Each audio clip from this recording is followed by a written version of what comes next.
Thank you so much for downloading the episode on the show today. We recap Paula's birthday.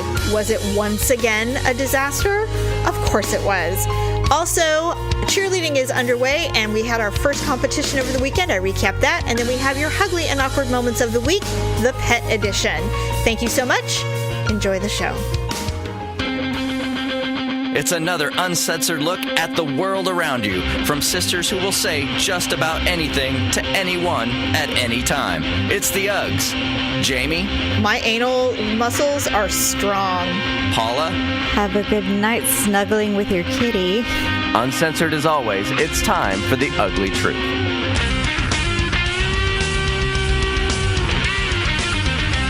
Welcome to the Ugly Truth. It is episode 328. Welcome. We are sisters who podcast. Oh, yes, we are sisters who podcast. We didn't say that last time because I was singing Happy Birthday. Oh. Sorry. I didn't give you the opportunity to tell everybody that we are sisters who podcast. But anyway, welcome to the Ugly Truth. Post Paula's big day. I have it on the outline different, but we're just going to talk about your birthday really quick because your family made an attempt to celebrate it with you over the weekend. Your birthday was officially Monday the 3rd. Mm-hmm. This was a milestone birthday. Yes. You're going to give me the highlights, the positives of a pseudo-negative event. Yes. Give me the basic complaint. Victor had asked me if for my birthday, if they could do a couple of things on Sunday. And right. I said, because these things weren't going to be able to be done on Monday. The actual birthday. On my actual birthday. And I'm like, right. Yeah, that's fine. So they let me sleep in on Sunday. So I wake up, I come out, and everyone screams happy birthday. And they were making breakfast and everything like that. Cool. And so I'm like, oh, okay. And then the next thing I know, we had celebrated my whole birthday on Sunday. The day before your actual birthday. The day before my actual birthday. Okay. And I didn't know why. Yeah. And I wasn't trying to be ungrateful because, of course, everyone's grateful for, being celebrated and getting presents and everyone going out of their way to be super nice and all that stuff. But towards the end of the day, I asked Victor, I'm like, was there a reason we celebrated my birthday today? And he just said, well, the kids are going to be in school tomorrow. And I'm like, they get out at 2. Yeah, it's not like they're coming home at, the stroke of 10. Well, that's what I told him. I'm like, it's not like they live across the country or something like that. And so yes. Anyways, a giant fight later, the next day was my birthday. I wound up laying on the couch in my pajamas with a blanket until about 4 o'clock.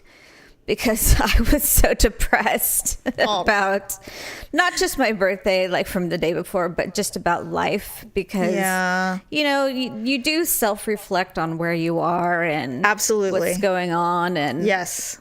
And I just, I was angry about everyone. And it happened. You have 2 children with Victor. You guys have you've been cohabitating or you've been together, whether it's been married or just together or whatever for long enough that it should be ingrained at this point what makes you happy when it comes to things like your birthday. And Victor, and I will only use this language this one time, regardless of my personal feelings, he has never, ever pulled off a birthday flawlessly for you. Ever.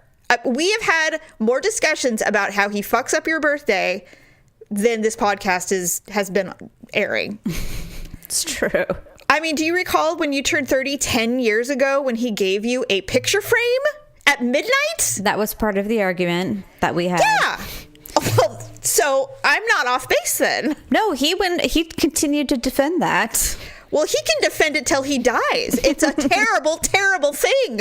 And the fact that you can bring it up a decade later should give him some idea that perhaps he's just not very good at this. And note about that frame, it was actually the day before my birthday that he gave it to me. Why is he unwilling or unable to allow you a day? Wasn't wrapped and no card. And yes, yeah, that was it. Side note, Daryl gave me a gift once that he bought me. He brought it home in the bag and threw it at me. Not violently. He tossed it on the bed. I was sitting on the bed doing something, and he walked in after work and he tossed it on the bed in its bag. And I go, what is this? He goes, oh, I just thought I'd get you a little something. And I'm like, who are you? And why would you ever present me with a gift like this? That happened almost a decade ago, and if I'd mentioned it, he knows exactly what I'm talking about. He's like, Jamie, it was a purse you wanted. I'm like, yeah, but you threw the TJ Maxx bag with the receipt in it onto my lap like it was just garbage. I was furious. So what I'm saying is I understand. Yeah. So with all of that being said, it was funny because I would say yesterday it was midday and I hadn't heard from you, which was weird because I had obviously posted on social media how excited I was that you are one of my favorite people and all of that stuff. And I was looking for the perfect picture and I was going through all of that. And you didn't acknowledge it because you were obviously self-reflecting yesterday. And I turned to Daryl about 3:00 and I said, do you think I should send flowers or something? Like, do you think I need to do something? Because I feel like this isn't enough. And I'm concerned because I know if it's a special day in your life for you personally, you like to be honored and celebrated. Some people don't. Some people do. If this is the day that you're going to have, and you get one a year, you want that day to be honored. Everyone who loves you knows what that means. It means jewelry, on the day celebrating, a dinner out, whatever you have hinted or literally given explicit instructions for, that is what you want. And it's almost like he goes out of his way to do the opposite. And Ryan even asked me last week, he's like, what do you want for Mother's Day? And I'm like, oh, just get me some roses. Yeah. And there was never roses. What's funny is that he would remember. Oh, you mean for your birthday? Yeah. Oh, yeah. I'm sorry. What did I say? Mother's Day. Oh, sorry. I was thinking of Mother's Day. Which is the other day. Yeah. So, some people I know people who like to celebrate their birthday for a week. I know people who, like me, who want no acknowledgement. I know people like you where it's like, if you ask what I want, then I'm going to go through the effort to think about it, even though I shouldn't have to, because you know me well enough to know what I want. I mean, I don't want anything crazy. I just want it simple, Well, you just want to be, if they're gonna go through the effort of asking you how you want to be honored, the least they could do is actually do it. Right.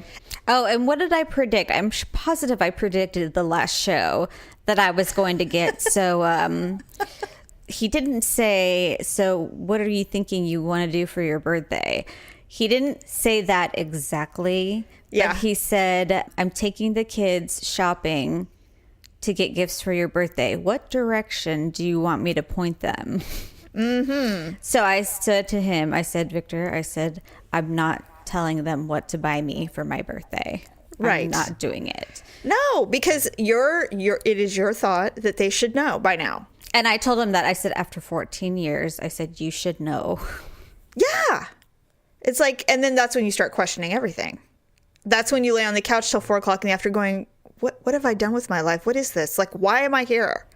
Yeah. Are you upset with me that I didn't send flowers or anything? No. Jamie, you took me to Las Vegas for Christ's sake. I know, but I just want to make sure because I don't want to be a part of the frustration because I was too flippant about birthdays or because I do know you and I do know how important they are to you. If a loved one wants to celebrate it, you're like, yes, on my actual birthday, please. And it's not a selfish thing by any means. Well, and that's the thing is like, I felt kind of like an asshole because I'm just like, maybe I'm being ungrateful. You're not. No, you're not being ungrateful. I just truly couldn't conceptualize why we were celebrating my birthday the day before because there were no restrictions on Monday. I would have been like, I'm so sorry that celebrating my day of birth is such an inconvenience on a Monday. I didn't understand. I don't either. It's like, what, they can't wake up and give me their birthday cards before they go to school on Monday when I'm up anyway? I mean, like, there's so many things. Anyway, so welcome to the new age square on surveys. I have all the faith in the world that this new year will be 100 times better for you. One would hope so. It will. I know it will. I have all the confidence in the world. You're an UGG. It's not possible. Basically, nothing can stop you now. So it's going to be fine. Changing subjects. Malia, our senior in high school, she is on competitive cheerleading through her school, and they had their first competition this last weekend. Anyway, so she had to be at this competition on Saturday morning at 8 a.m. Yuck. It's a solid 2-hour drive from where we live. So, of course, because Malia and I are not morning people, Daryl immediately said, so we're getting a hotel on Friday night. We're going to drive down the night before. And I said, yes. So he drove down the night before.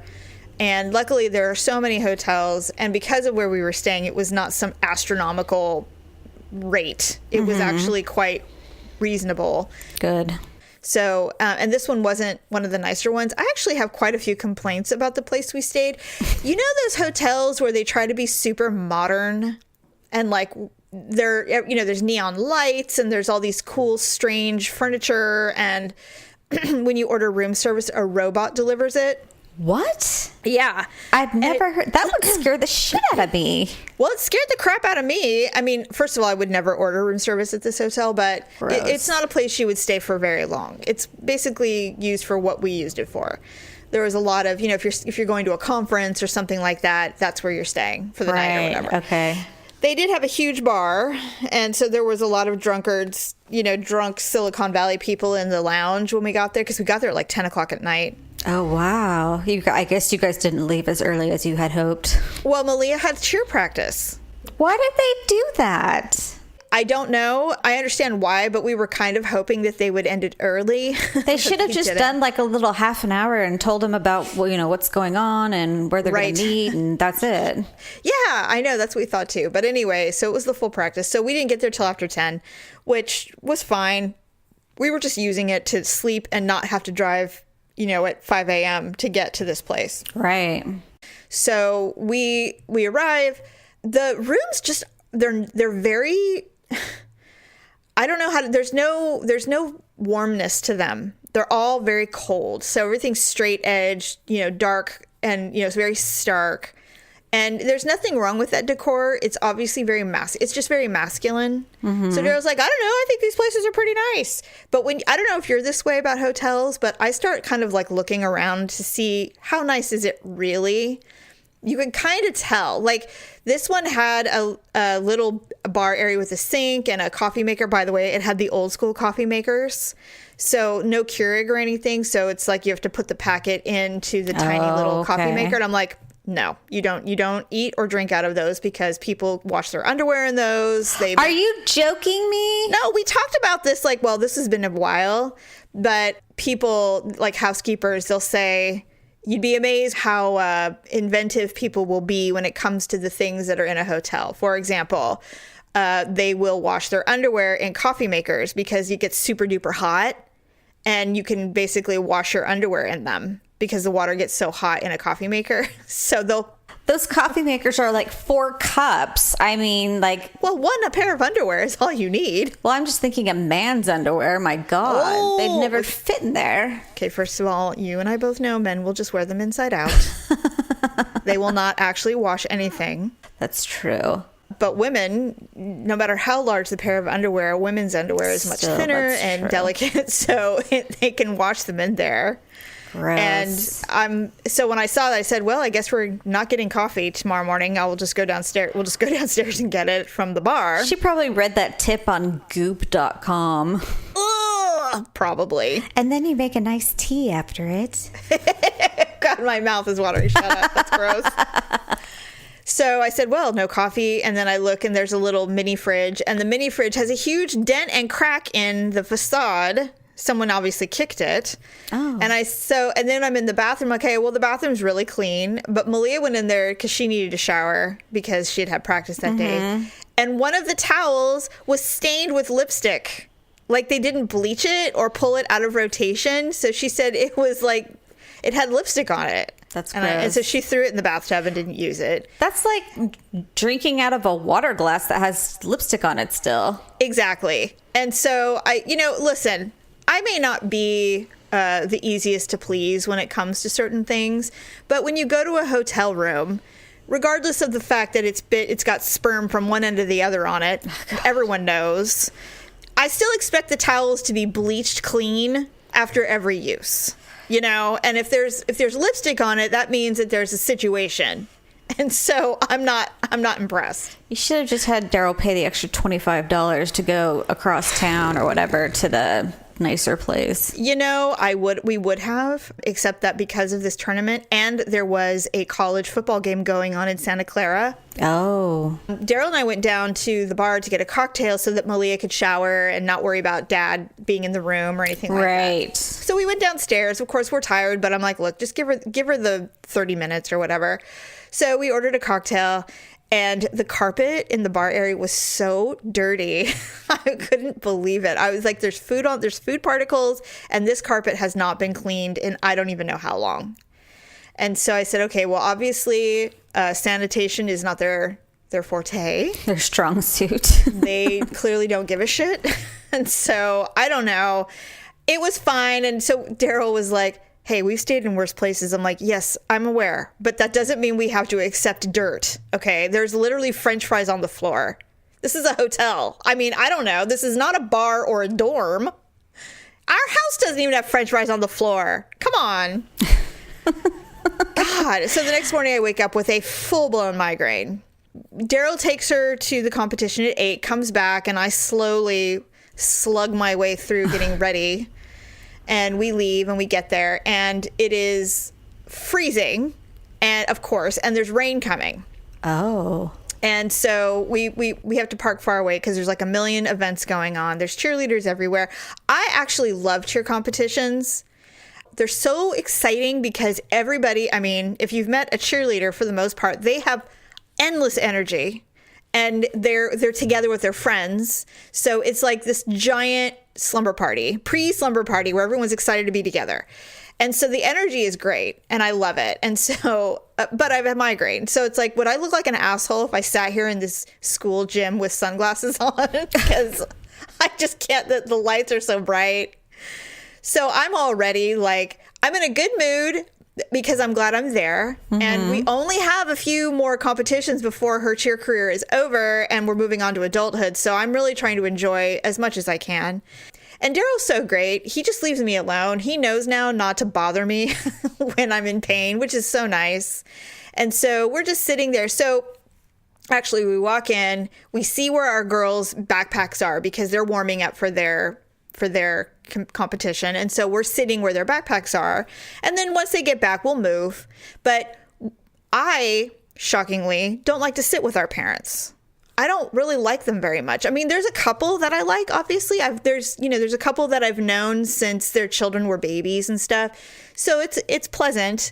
But I have a migraine and I don't really want to be social because I don't feel very good. So I'm just sitting, Daryl and I are sitting in the thing. So this woman who I've never met, she's obviously a parent of one of the girls.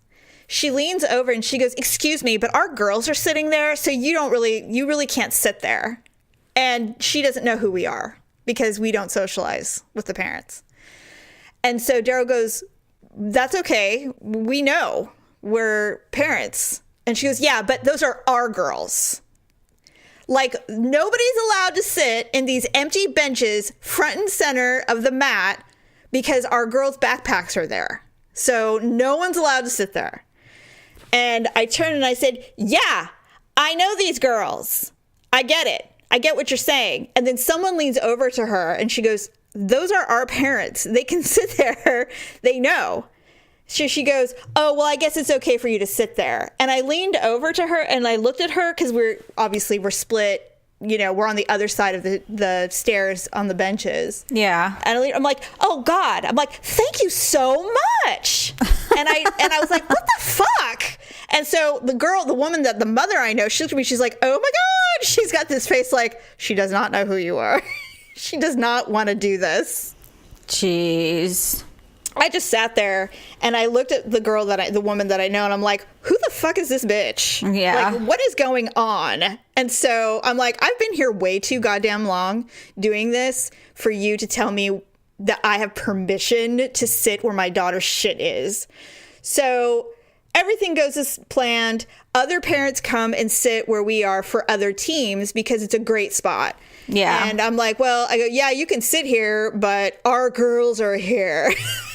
So she's like, yeah, I know. Our girls are performing. Like, I'm just kidding. I don't give a shit if you sit here. So who cares? No one cares except for this person. So anyway, they competed. They did amazing. They came in second. Right. They would have won, except that apparently they're being super strict now because cheerleading is officially a sport. Mm-hmm. And so they have all these really strict rules about certain like pyramids and stunts and stuff. And apparently our girls did a pyramid with one less person at the bottom of it. And so they got docked 6 points, which is a shit ton. That is a lot.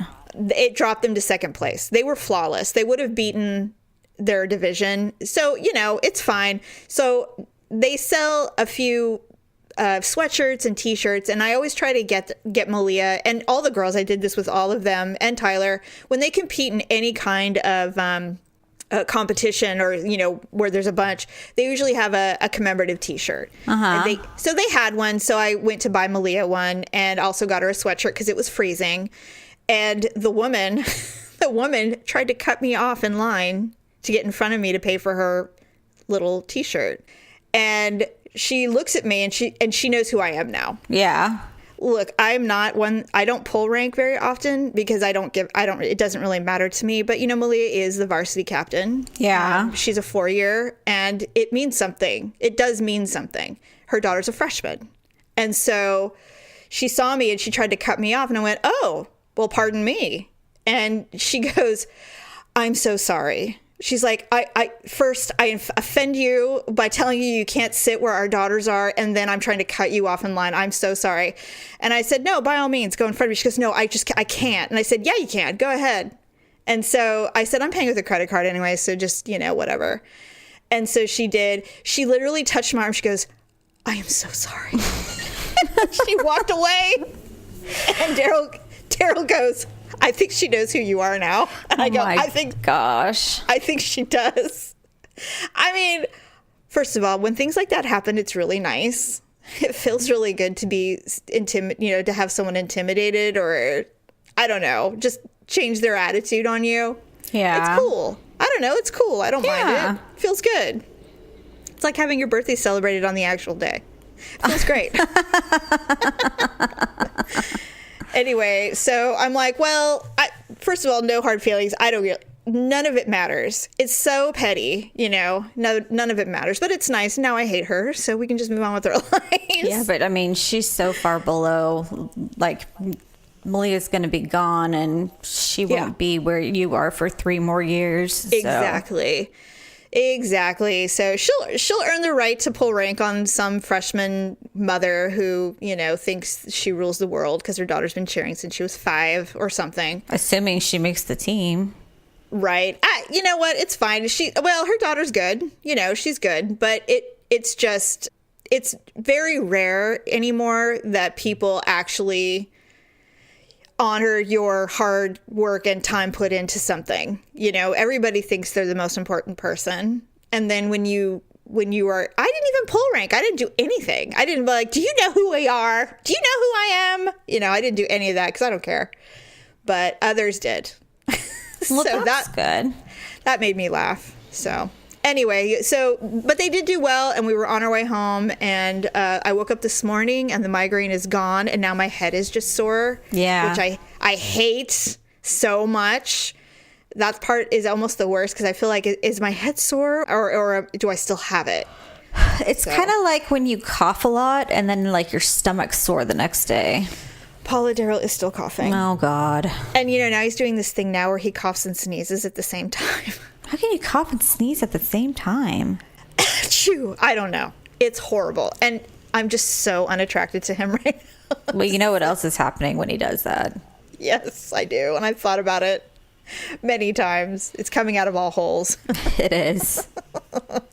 And what's funny is he gets so frustrated and angry with himself because he knows that I literally want to scream. So he goes to another room and you can just see him standing there going, get it together, man. Just get it together. Like, I don't even know how I'm sane because it is it is truly an aversion that I cannot get over. And even when my kids and stuff, the coughing is just, I can't. And he's trying so hard. And I wish I even felt bad about it. I don't feel bad. I almost want to just say, just enough already. Just stop it. Get a humidifier. I don't know. Just something. Gosh, I wonder if there's anything that he could do. Time. Just time.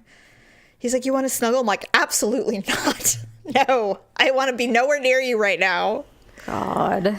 But I do. But I'm just glad we're both not like that. It would be like being married to Stephanie if we were both this irritated over uncontrollable functions. Oh my God. Stephanie's worse. I don't know how anyone's married to Stephanie. Well, who was I telling? I think I was telling Malia, because Daryl was like, ugh, he's like, your mom hates coughing. And I go, I don't hate coughing in general. It's just when it's this rhythmic, like, the dogs will bark like that sometime, and I'll just shut up, because It's like this rhythmic barking that doesn't stop. That kind of crap is what drives me nuts. And the coughing is kind of like that, especially when you're sick and you're recovering. Right. I said it comes from a long line of people in our family who hate certain things. For example, our sister Stephanie hates hearing people eat. Hates it more than anyone I've ever met in my life. If you walk past her and bite a spoon, I think she would lose her mind. If you're eating and your teeth hit the utensil, the spoon, the utensil or the fork, she will go ape shit on you. And when we were kids, we would, because God forbid none of us could have the same cereal. We all had to have our own flavor. So we would have 4 boxes of cereal on the table. Why we ate breakfast together, it astonishes me to this day. But we did. And Stephanie would build a wall around herself so she couldn't see or hear anyone eating. A fortress, yes. She would threaten our sister Allison with pain if she's like, if you bite your spoon one more time, Allison, I'm going to knock you out. I mean, threats. I know. And Allison would be like, ah. She would try to eat without touching, and then she'd do it. That's it! It was like war at 7 a.m. Yeah, there's no explanation for that. And like I said last week, you might have been too little for this, but Stephanie and I would coach each other up on how to not be annoying when we coughed. Constantly. Like, I remember, like I said, there were 4 of us, and so, as you understand, there's always someone sick. Yeah. No one's ever completely well. So there was always coughing. And I think I gave Stephanie a towel once. I said, here, this is your coughing towel. When you have to cough, just cough into this. Because it muffles the sound. It muffles the sound. That might explain why I go into the bathroom and shut the door when I blow my nose. Oh my God. I don't know. I have no memory of any of us blowing our nose in public or out in the living area. No. It was always in the bathroom. Just like Mom expected us to fart in the bathroom. If that's something you have to do, you excuse yourself to the restroom and you do it there. Yeah, we'd all run. God. And we listened. That was the thing. We never, didn't do it. I think eventually we just learned to stifle them. I can do it like a champ now. My anal muscles are strong. I can hold anything if I have to. That's true. I mean, maybe you too, but I definitely can't. Anyway, speaking of nothing, let's move on to our H-Uglee and Awkward Moments of the week.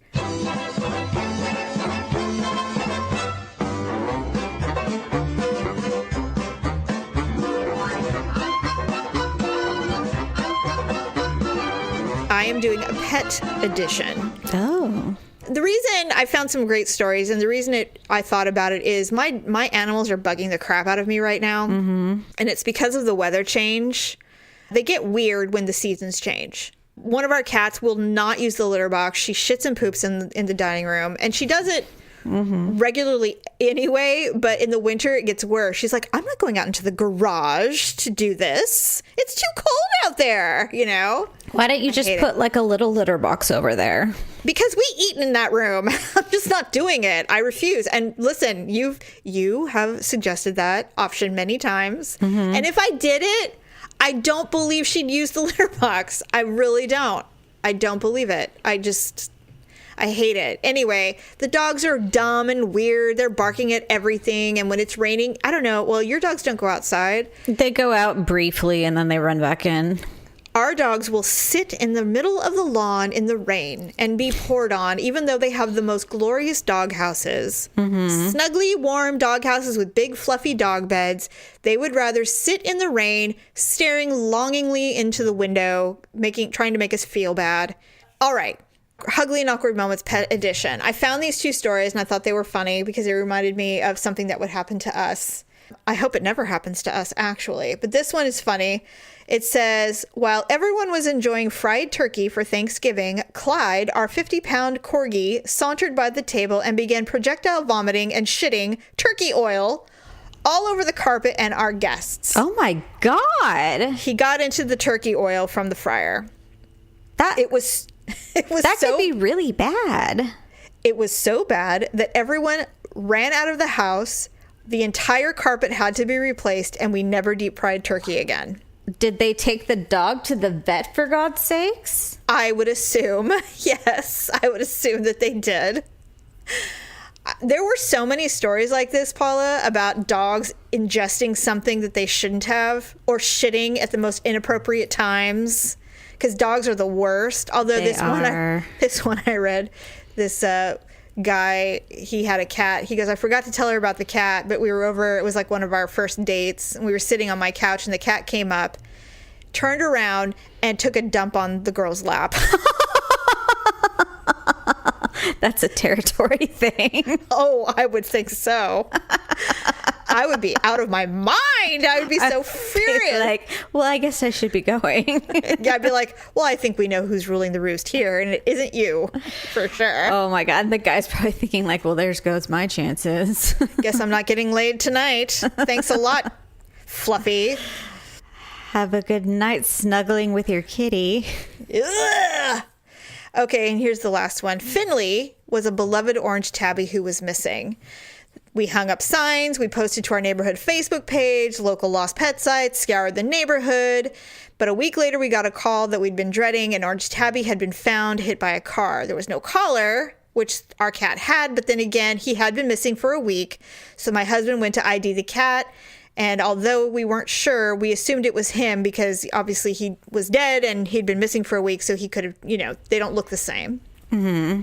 So we broke the news to our girls. We had a graveside ceremony in our backyard and began the public mourning of our little friend. A week later, a neighbor called and said she had my cat. I said, oh, you must be mistaken. We actually found our cat last week and he died. She said, oh, no, I'm sorry. I just called the number on his collar. And so I ran like a lunatic to tell my daughter, Finley isn't dead. So we raced 2 blocks down and there he was, 3 pounds lighter, but certainly our boy. We hugged and declared it a Christmas miracle. To this day, we have no idea whose cat is buried in our backyard. That's gross. I know. They buried some roadkill and they had no idea what it was. It could have been anything. It was probably some stray, some flea-bitten mite eating, some rotten feral, worm-pooping stray that they have in their backyard now. They're like, we have no idea. But it reminded me of when we lost our dog, Taffy. Oh, my God. Our dog was missing for 3 years. We lost Taffy for 3 years? 3 years. And I believe we even had Sasha and Ebo by then.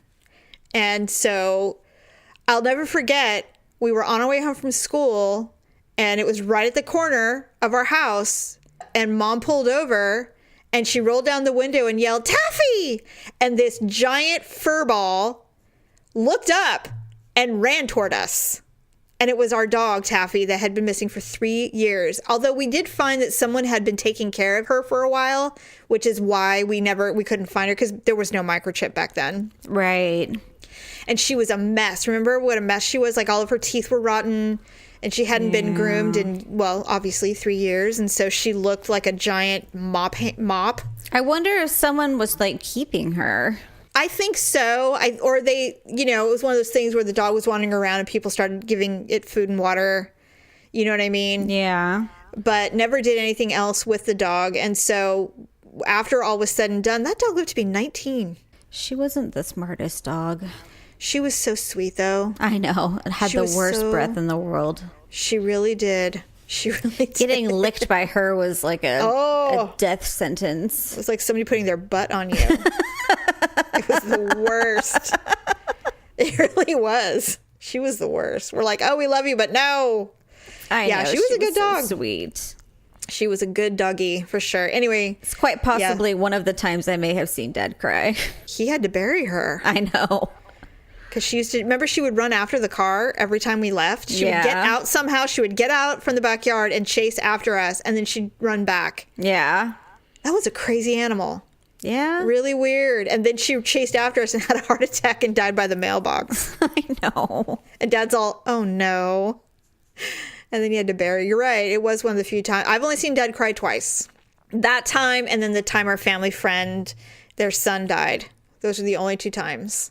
So. Oh, yeah. I wasn't He has alive. a heart. You weren't. No, you were a baby. You were a baby. But yeah. So anyway, on that note, love your pets. Yes. Even when they do stuff like crap in your lap or projectile vomit things they shouldn't be eating. Yes, that is true. I'm dying. True. I want a new cat so bad. I want a kitten. I asked Daryl, I'm like, how about if I just foster kittens? I'd be so good at it. He goes, JV, you have to give them back. I'm like, I will. He goes, you will not. We'll end up with 6 cats. I'm like, no, we won't. That's like being a foster parent. You wind up adopting them all, and then you end up with 7 kids. Then you end up being Mia Farrow. I just read a story about it yesterday. That's that Love That Matters website or whatever it's called. Yeah. And this woman, she had like twins and like, 2 kids of her own, and her life was in the shitter. And then the foster agency called and said, I have a baby that needs a home. So they took the baby in, and then the babies wound up having like twin sisters later. So they took the twins in, and then they wound up having like, 7 kids or something like that. Oh my God. And they couldn't be happier. Well, I mean, children are a blessing. Well, thank you for the Ugly and Awkward Moments. Those were very funny. Yes. Animals are always so fun. They are. So next time we will have our own Ugly and Awkward Moments. If you have Ugly and Awkward Moments, please send them to us. You can send them to our Facebook page. Just email them and we will read them on the air. We also encourage you to visit our uglytruth.com page and then click on the Amazon button, or go to our lipandclip.com page and look at some of the makeup and skincare sales that are going on there. It's all shopping all time right now, people. It's Christmas. Chip, chop, chip. Time to get your butt in gear and do some shopping. So we're going to have to talk about Christmas next week because I don't know if you've got your tree up yet. Do you have it up yet?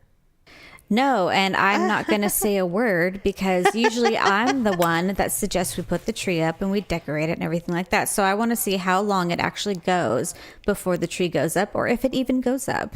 Good. I would do that experiment all day long because I'm so sick and tired of being the cheerleader for everything. I don't blame you. I would be the same way. I'd be like, nope, I'm not saying anything. Oh, did you want Christmas presents this year? I'm sorry. Were we celebrating Christmas? My bad. I didn't realize. Because everything's just so done for everyone, and apparently sick and tired of it. I agree, Paula. Don't do anything. Don't. I wouldn't.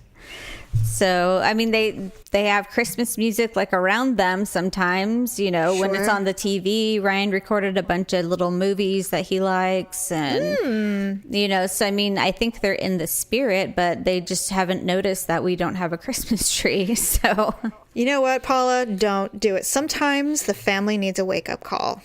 I have done it, and now you're doing it. So it's time. I think Teach so. some people a lesson. All right. I think so. So anyways, well, thank you for joining us, everyone, and we will see you on Sunday. Bye. Bye. Thanks for listening and sharing the show.